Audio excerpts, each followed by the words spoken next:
오늘 우리에게 주시는 하나님의 말씀은 사도행전 21장 7절에서 14절입니다.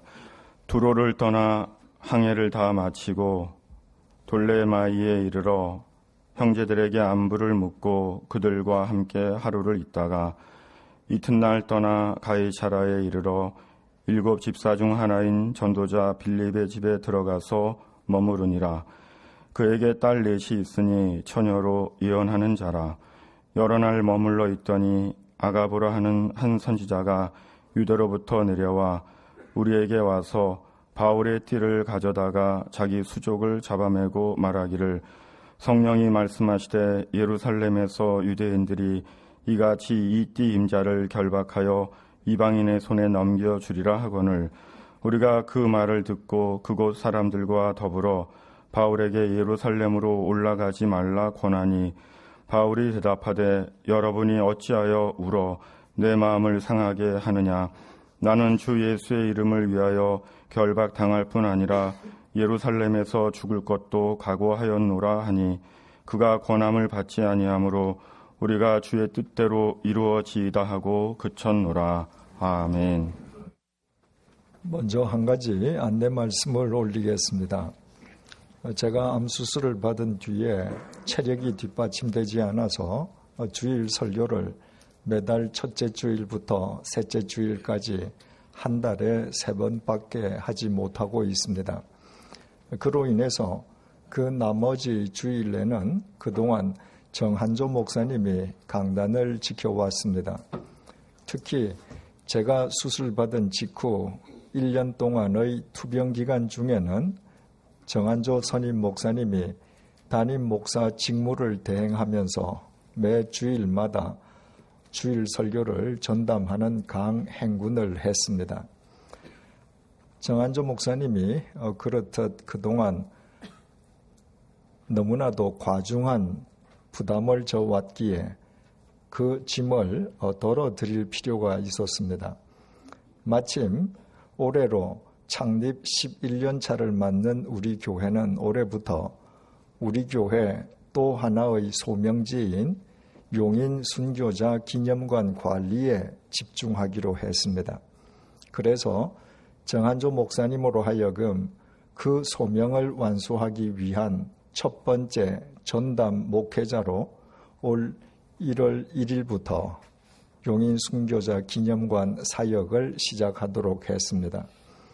앞으로는 제가 설교하지 못하는 매달 마지막 주일 그리고 5주가 있는 달의 5째 주일에는 몇 분의 전임 목사님들이 돌아가면서 설교하기로 했습니다. 이번 달은 총 5주가 있습니다. 4번째 주일인 다음 주는 올해부터 선임 목사로 봉사하는 이영란 목사님이 마지막 5번째 주일에는 임용환 목사님이 설교할 예정입니다. 제가 담임 목사면서도 건강이 부실해서 1년 12달 계속해서 강단을 지키지 못하는 데 대해서 교우님들께 다시 한번 깊이 사과를 드립니다. 바울이 일행과 함께 일주일 동안 머물렀던 두로를 떠나갈 때 두로의 제자들은 자신들의 처자들을 데리고 항구까지 나가서 배에 오르는 바울을 마지막 순간까지 전송했습니다. 두로의 제자들은 주님의 이끄심에 자기 생을 송두리째 맡겨드린 바울의 믿음을 온 가족과 함께 공유하기 원했던 것입니다. 참된 가족 사랑도, 이웃 사랑도, 자기 사랑도, 정의의 삶도 자신을 이끄시는 주님의 손에 자신을 온전히 맡겨드리는 바른 믿음 속에서만 가능합니다. 7절의 증언입니다. 두로를 떠나 항해를 다 마치고 돌레마이에 이르러 형제들에게 안부를 묻고 그들과 함께 하루를 있다가 바울 일행이 두로에서 다시 승선한 배는 두로 남쪽 30km 지점에 위치한 그 배의 마지막 종착지인 돌레마이에 도착했습니다. 바울은 돌레마이에서도 믿음의 형제 자매들을 찾았습니다. 우리말 안부로 묻다라고 번역된 헬라어 동사 아스파조마이는 영접하다, 환영하다, 포옹하다는 의미입니다. 바울이 돌레마이에서 믿음의 형제 자매들을 찾아서 형식적으로 안부를 물은 것이 아니라 그들과 일일이 포옹하면서 하룻밤 믿음을 함께 나누었습니다. 8절입니다. 이튿날 떠나 가이사랴에 이르러 7 집사 중 하나인 전도자 빌립의 집에 들어가서 머무느니라. 날이 새자 바울은 일행과 함께 돌레마이에서 약 60km 떨어진 지중해에서 예루살렘으로 이르는 길목인 가이사랴로 갔습니다. 걸어서 이틀 길이었습니다. 헤롯 대왕에 의해서 건설된 가이사랴는 당시 로마 총독이 거주하는 유대 지방의 정치적인 수도였습니다. 그 도시 이름이 가이사랴로 명명된 것은 로마 황제 카이사르 아우구스투스를 기리기 위함이었습니다. 가이사랴에 도착한 바울은 그의 일행과 함께 빌립의 집을 숙소로 삼았습니다. 빌립은 사도행전 6장에서 기독교회 역사상 예루살렘 모 교회가 최초로 선출했던 7 집사 가운데의 한 명이었습니다. 본문은 그 빌립 집사를 전도자라고 소개하고 있습니다. 빌립이 가이사랴에서 전도자로 불렸기 때문이기도 하겠지만 예수님의 직계 제자였던 사도 빌립과 구별할 필요도 있었기 때문일 것입니다. 빌립이 2000년 기독교회 역사상 최초로 집사로 선출되어서 주님의 이끄심을 받아 맹활약할 당시 바울은 그리스도인들을 체포, 연행, 투옥시키는 것을 천직으로 삼았던 폭도였습니다.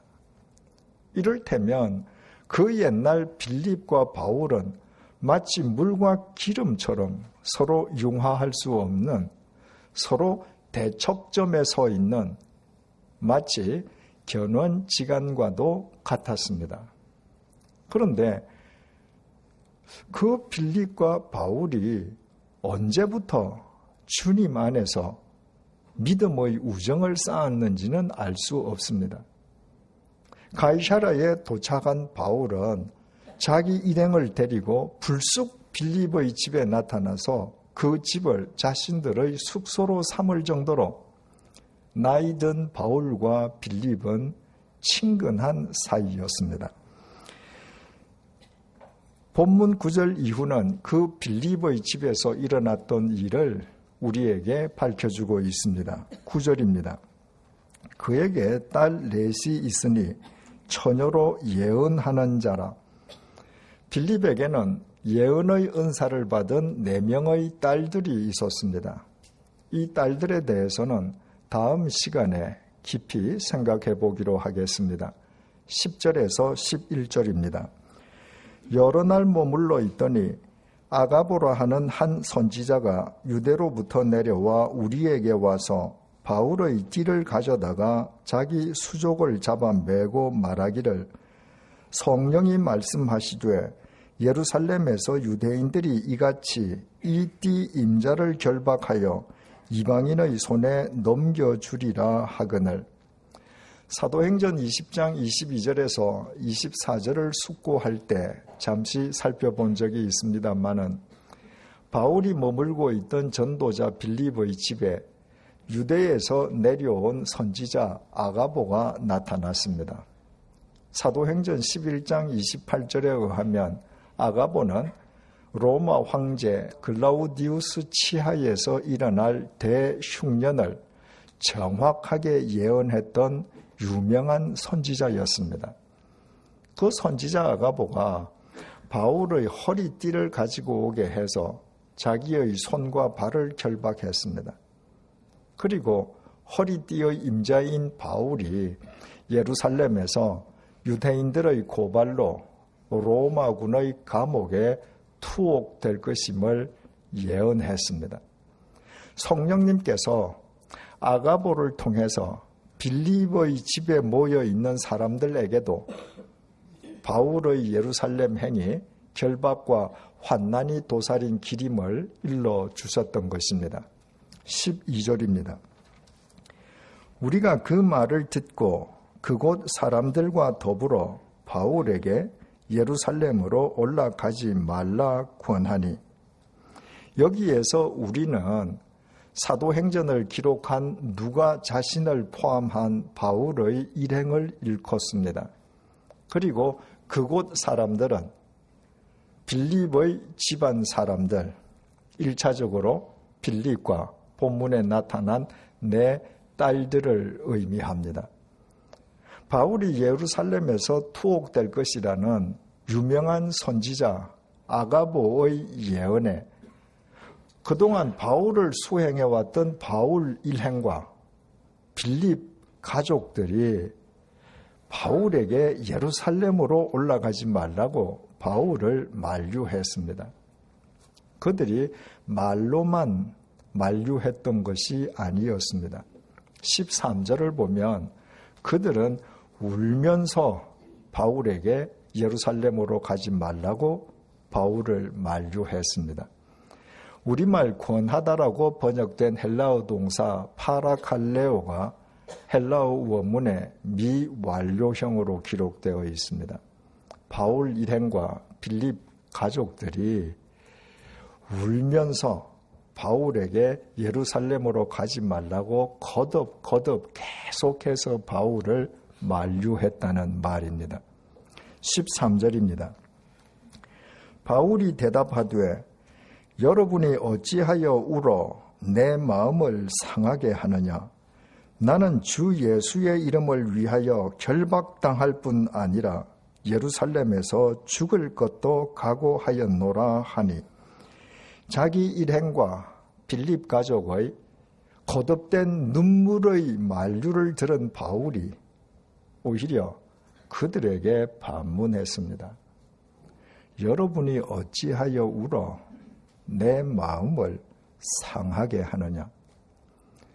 우리말 상하게 하다라고 번역된 헬라어 동사 쉰드립토는 산산이 깨다, 으깨다 라는 의미입니다. 바울은 자기들의 예루살렘으로 올라가지 말라고 눈물로 거듭 만류하는 바울 자기 일행과 빌립 가족들을 보고 가슴이 갈갈이 찢어지고 으깨어지는 아픔을 느꼈습니다. 지금까지는 에베소의 장로들이나 두로의 제자들처럼 바울을 잘 아는 것 같지만 실은 바울의 깊은 심중은 잘 알지 못하는 사람들이 바울에게 예루살렘으로 가지 말라고 바울을 만류했었습니다. 그런데 이번에는 자신이 왜 예루살렘으로 가야 하는지 누구보다도 잘 알고 있는 자기 일행이 바울 자기 앞길을 울면서 가로막고 나선 것입니다. 게다가 믿음에 관한 한 바울 자기보다 훨씬 선배격인 빌립마저도 딸들과 함께 눈물로 예루살렘으로 가지 말라고 거듭 만류하는 것이었습니다. 전도자라는 호칭을 지니고 있는 빌립이 전도자의 소명을 완수하려는 바울의 앞길을 눈물로 만류하고 나선 것입니다. 그들을 보는 바울의 심정이 어찌 갈갈이 찢어지고 으깨어지지 않았겠습니까? 바울은 자기 일행과 빌립 가족에게 단호하게 선언했습니다. 나는 주 예수의 이름을 위하여 결박당할 뿐만 아니라 예루살렘에서 죽을 것도 각오하였노라. 이 선언은 주님의 이끄심에 자기 자신을 온전히 맡긴 바울의 굳은 결심의 제천명인 동시에 결코 자기 앞을 가로막아서는 안 될 자기 일행과 빌립에 대한 질타였습니다. 옛날 빌립이 젊은 시절에 주님의 이끄심을 따라서 맹활약할 때 바울은 교회를 짓밟던 폭도였습니다. 그런데 세월이 흐른 지금은 빌립이 주님의 이끄심에 따라서 결박과 환란이 도사린 예루살렘으로 가려는 바울 앞길을 가지 말라고 만류하다가 오히려 바울로부터 질타를 당하고 있습니다. 바울과 빌립의 믿음이 역전된 것입니다. 이런 역전이 대체 어떻게 가능했겠습니까? 사도행전은 2000년 기독교회 역사상 최초로 선출되었던 7 집사 가운데 빌립 집사의 활약상을 가장 두드러지게 소개해주고 있습니다. 사도행전 8장이 온통 빌립 집사의 활약상으로 채워져 있습니다. 유대인들은 이방인들의 피가 섞인 사마리아 사람들을 짐승보다 못한 존재로 취급했습니다. 그래서 예루살렘과 온 유대와 사마리아와 땅끝까지 이르러 내 증인이 되라는 주님의 지상 명령을 받은 사도들마저도 짐승보다 못한 사마리아 사람들에게 복음을 전할 생각은 그 누구도 못하고 있었습니다. 바로 그 사마리아 사람들을 최초로 직접 찾아가서 그들에게 최초로 직접 복음을 전했던 사람이 빌립 집사였습니다. 빌립에 의해 사마리아 성이 복음화되어 그곳에서 빌립이 영적 지도자로 존경받으면서 안정된 삶을 살 수 있게 되었을 때였습니다.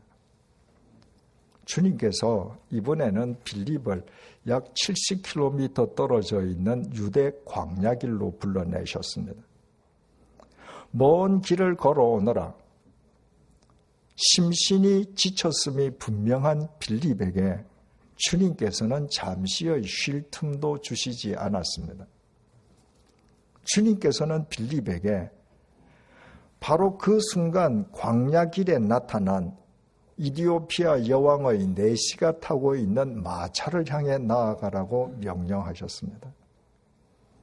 빌립은 먼 길을 걸어온 지친 몸을 이끌고 어슬렁 걸어가지 않았습니다. 주님의 명령이 떨어지기가 무섭게 빌립은 이디오피아 내시가 타고 있는 마차를 향해 단숨에 달려갔습니다. 그리고 마차를 타고 내시에게 복음을 전하면서 가다가 마침 길가 물이 있는 곳에서 이디오피아의 내시에게 세례를 베풀었습니다.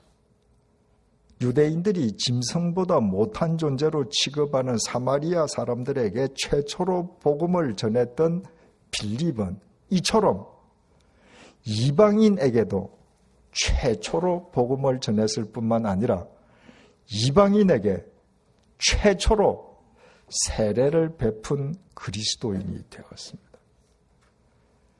2000년 기독교 전도 역사상 감히 사도들도 넘볼 수 없는 최초의 타이틀을 빌립은 3개나 거머쥔 삼관왕이었습니다. 그 빌립의 활약상을 전해주고 있는 사도행전 8장은 이렇게 끝이 납니다. 사도행전 8장 38절에서 40절입니다. 이에 명하여 수레를 멈추고 빌립과 내시가 다 물에 내려가 빌립이 세례를 베풀고 둘이 물에서 올라올세 주의 영이 빌립을 이끌어 간지라 내시는 기쁘게 길을 가므로 그를 다시 보지 못하니라. 빌립은 아소도에 나타나 여러 성을 지나다니며 복음을 전하고 가이사랴에 이르니라. 에티오피아 내시에게 세례를 베푼 빌립을 주님께서는 또 가만히 두시지 않고 이끌어 가셨습니다. 빌립은 주님의 이끄심에 따라서 유대 광야 길이 끝나는 가사 위쪽 아소도에서부터 시작해서 지중해 해안을 따라 북상하면서 마침내 가이사랴에까지 이르렀습니다. 이처럼 젊은 시절의 빌립 집사는 단 한 번도 자기 안위를 꾀하려 한 적이 없었습니다. 주님의 이끄심 앞에서 자기 주장을 하거나 이의를 제기한 적도 한 번도 없었습니다. 젊은 시절의 빌립은 자신을 이끄시는 주님의 손에 자기 자신을 온전히 맡겨드린 믿음의 청년이었습니다. 그 빌립 집사가 사도들도 감히 넘볼 수 없는 2000년 기독교 전도 역사상 최초의 삼관왕이 되었던 것은 결코 우연이 아니었습니다. 사도행전 8장에서 주님을 위해 맹활약을 펼쳤던 빌립은 사도행전 속에서 두 번째이자 마지막으로 오늘 본문에 다시 등장했습니다. 사도행전 8장과 오늘 본문 사이에는 약 30년의 시차가 있습니다. 젊은 시절 주님의 이끄심에 따라서 가이사랴에까지 이르렀던 빌립이 그곳에 정착해서 30년 동안 살고 있는 것입니다. 가이사랴에서 30년 동안 산 빌립에게는 아직 시집까지 아니한 성인이 된 네 딸들이 있습니다. 빌립이 그 네 딸들과 함께 살고 있는 집이 만약에 협소했다면 바울은 자기 일행과 함께 관연한 딸 4명이 살고 있는 빌립의 집을 숙소로 삼을 엄두는 아예 내지도 않았을 것입니다. 전도자로 살고 있는 빌립이 관연한 4명의 딸들과 함께 살고 있는 집은 바울과 바울의 일행, 유대에서 내려온 아가보를 모두 재워주고 먹여줄 수 있을 만큼 크고 넉넉했습니다. 당시 평균 수명으로 이미 인생 말년에 접어들었던 빌립은 가이사랴에서 여전히 전도자라는 호칭으로 불리고 있긴 했지만 그러나 빌립은 실제로는 전도자라기보다는 세속적으로 유복한 가정의 가장으로 살고 있었습니다. 그 빌립 앞에서 유명한 선지자 아가보가 바울이 예루살렘에서 투옥당할 것을 예언했습니다. 그 아가보의 예언에 예전의 빌립이라면 결박과 환난이 기다린 길인 줄 알면서도 주님으로부터 부여받은 소명을 위해 그 길을 가려는 바울을 자기도 동행하겠다며 아무 망설임 없이 바울을 따라 나섰을 것입니다. 그런데도 믿음에 관한 한 바울 대선배격인 빌립이 자기 딸들 바울 일행과 함께 눈물로 바울에게 제발 예루살렘으로 올라가지 말라고 거듭 만류했습니다. 가이사랴에 정착해서 인생 말년에 접어든 빌립은 이렇게 이미 예전의 빌립, 30년 전의 빌립이 아니었습니다. 그에게는 주님의 이끄심보다 자기 자신이 지금 세상에서 누리고 있는 유복한 삶이 더 중요했습니다. 주님의 뜻과 말씀에 자기를 의탁하는 것이 아니라 자신이 지금 누리고 있는 유복한 삶에 대한 유분리의 기준으로 주님의 뜻과 말씀을 판단했습니다. 결박과 환난이 도살인 길이라면 주님의 뜻을 따질 필요도 없이 응당 가지 말아야만 했습니다. 한마디로 말해서 나이든 빌립의 삶 속에 십자가가 없어져 버렸습니다. 십자가는 여전히 전도자로 호칭되는 빌립의 입속에 말과 구호로만 존재할 뿐 자기 희생과 헌신이 전제되는 삶의 실천으로서의 십자가는 실종되고 없었습니다. 십자가는 구호가 아니라 삶의 실천으로 수반될 때 생명으로 역사하는 것입니다. 그 빌립이 믿음에 관한 한 한참 후배격인 바울로부터 질타당한 것은 사필귀정이었습니다. 그러나 그것은 주님의 은혜였습니다. 바울을 통한 주님의 질타를 받고서야 빌립은 그릇된 자기 삶을 바르게 추설렀을 것이요. 결과적으로 주님 안에서 새 삶과 새 날을 회복할 수 있었을 것입니다. 그 빌립에 비한다면 인생 말년에 접어들기까지 주님의 이끄심에 변함없이 자기 자신을 송두리째 맡기며 살아온 바울은 우리 모두가 본받아야 할 진정한 그리스도인입니다. 빌립의 활약상을 소개해주는 사도행전 8장 바로 다음 장인 사도행전 9장에서 주님의 부르심을 받은 바울은 그 이후에 오늘 본문 가이사랴 빌립의 집에 등장할 때까지 주님을 향한 초심을 그대로 고이 간직하고 있었습니다.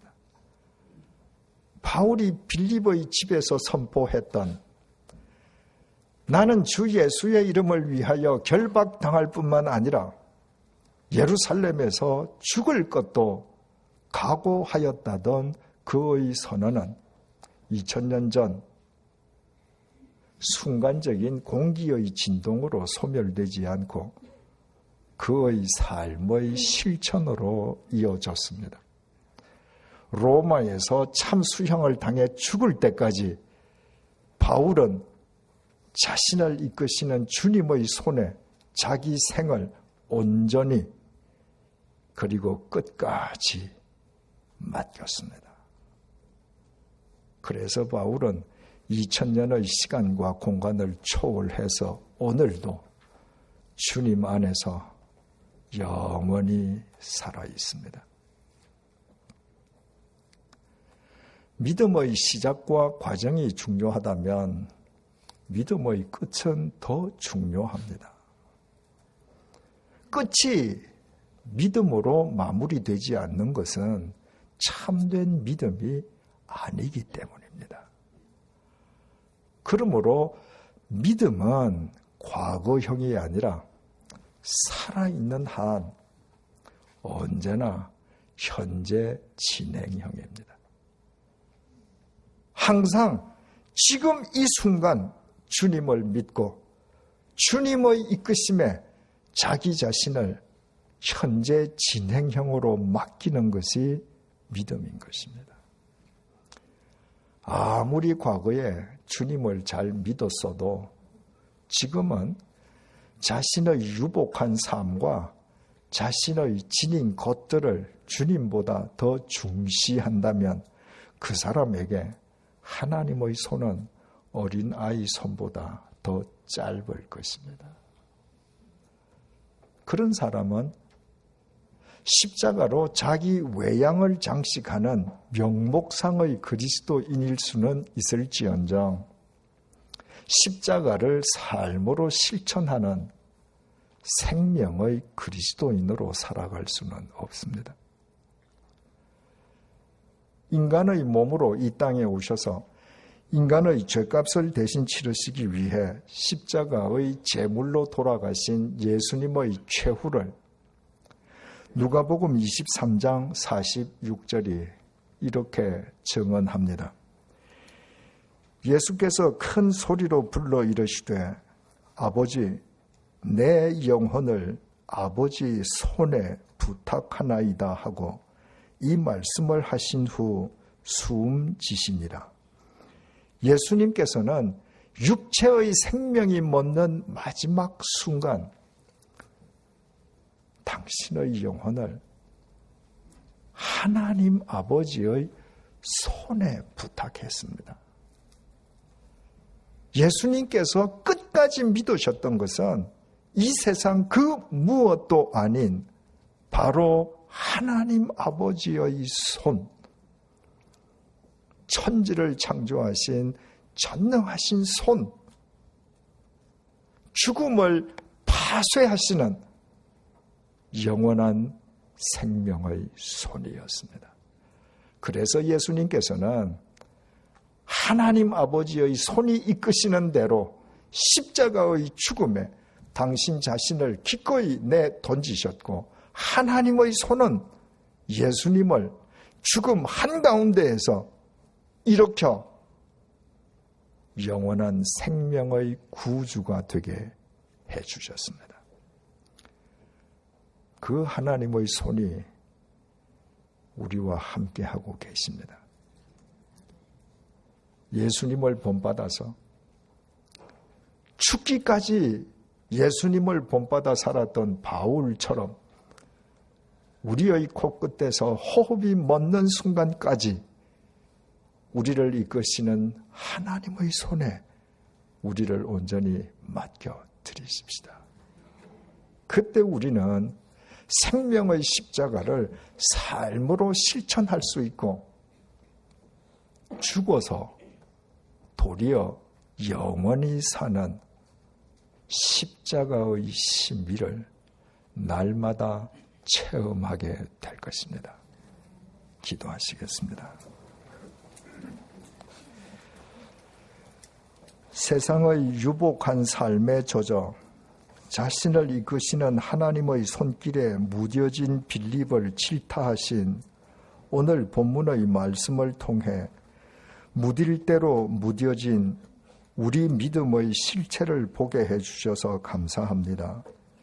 믿음은 과거 완료형의 자랑이거나 과거형의 간증이 아니라 언제나 현재 진행형의 실천임을 잊지 말게 해주십시오. 신앙 연륜이나 호칭에 상관없이 언제 어디서나 우리를 이끄시는 하나님의 손을 의지하여 날마다 초심으로 십자가의 삶을 현재 진행형으로 구현하게 해 주십시오. 무늬만 그리스도인이 아니라 우리의 코끝에서 호흡이 멎는 마지막 순간까지 영육간에 참된 그리스도인으로 살아가게 해 주십시오. 그리하여 섬길수록 섬김받고 낮아질수록 높임 받으며 죽을수록 살아나는 십자가의 신비를 주님 안에서 새로워진 우리의 삶으로 날마다 체험하게 해 주십시오. 예수님의 이름으로 기도드립니다. 아멘.